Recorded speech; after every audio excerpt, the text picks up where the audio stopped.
Assalamualaikum warahmatullahi wabarakatuh. Welcome back my YouTube. So lama sangat dah aku tak buat video. Sekarang ni aku nak share sikit mengenai cara kita nak sambung Bluetooth pada Toyota Velfire 2016. Sebabnya bahasa dia bahasa Jepun, memang tak boleh tukar translate. Yang Alphard je rasa yang boleh tukar translate bahasa Inggeris. Aku rasa ramai juga yang tak tahu cara nak sambung Bluetooth pada Toyota Velfire 2016, 2017, 18. First kali kad Bluetooth ni, ni Bluetooth. Okay, ni tempat Bluetooth. Ni tak boleh tekan ni sebab belum connect lagi. And ini untuk cari setting lah, cari.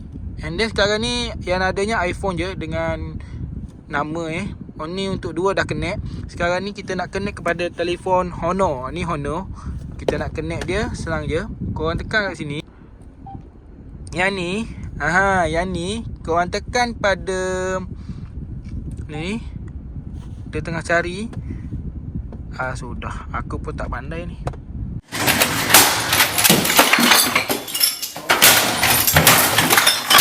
Kita try sekali lagi. Ni tak ada kan. Then kita tekan sini.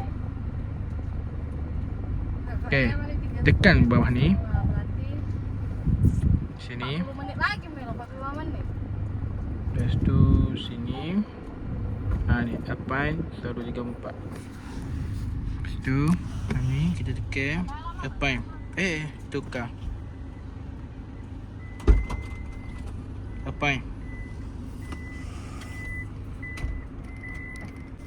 Okay.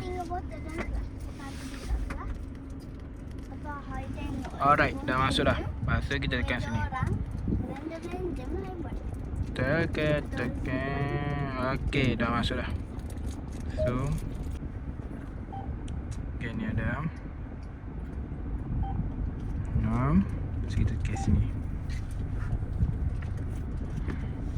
Okay, masuk pun. Dah masuk. Lepas tu kita try Spotify. Kita dengar je lagu apa. Dengar je. Lagu apa ni? Okay lah, lagu apa. Nanti copyright. So ni dah sambung dah. Okay, aku harap korang faham. Ni aku try ulang balik. Okay, tadi tak ada dalam list. Sekarang ni dah ada dalam list. Ni kita nak keluarkan balik and kita nak masukkan balik. Nak padam balik. Balik Honor dalam Bluetooth ni. Kita padam balik. Kita nak padam balik. Okay, dah tak ada dah. Dah lesap dah. Kita duduk kat luar ni. Kita tekan ni. Alright. Tekan yang ni. Lepas tu kita tekan.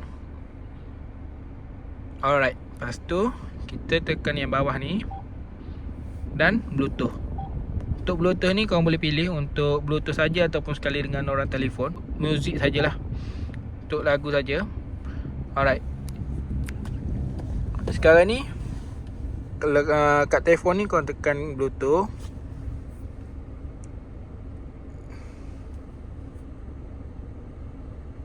Okay, Alpine.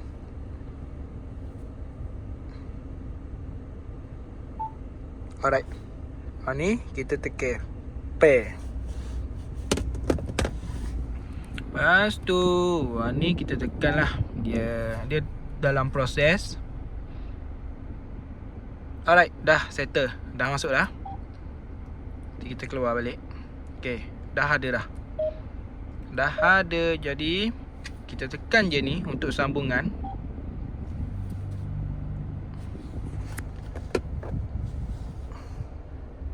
Okay. Okay, alright, settle. Dah masuk dah. So aku harap yang ni korang elo je. Copyright. Aku rasa sampai sini saja video kita kali ni. Korang jangan lupa like, comment, share dan subscribe. Kita jumpa lagi. And minta maaf kalau video ni terbelit-belit sikit. And bye bye. Aku harap video ni boleh selesaikan masalah korang. Bye.